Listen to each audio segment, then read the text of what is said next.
দাবি 1918 সালে, সে সময় আপনার হলো 2018 সালে, সে সময় ছাত্রদের উপরে আক্রমণ করা হয়েছিল, মাসুম বাচ্চাদের উপরে, হিন্দুদের ছাত্রদের উপরে আক্রমণ করা হয়েছিল, তাদেরকে আপনার নির্মমভাবে শহীদ করা হয়েছিল। বিগত কয়েকদিন আগে 4 জন ভাইকে শহীদ করা হয়েছে। আজকে মুসলমানের মধ্যে দ্বন্দ্ব লাগিয়ে আপনি ভারতে বসে আছেন। ভারতের মধ্যে হাজার মুসলমানদেরকে বিনা কারণে শহীদ করা হচ্ছে। আজকে ভারতের মধ্যে মুসলমানদের উপর নির্যাতন করা হচ্ছে। এই আপনার জবান থেকে তো কোনো কথা বের হয় না।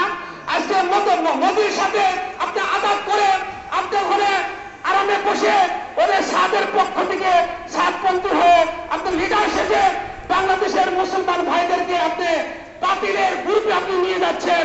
কিন্তু ওখানে তো মসজিদের পরে মসজিদ আপনার হলো হিন্দুরা তারা ধ্বংস করতেছে।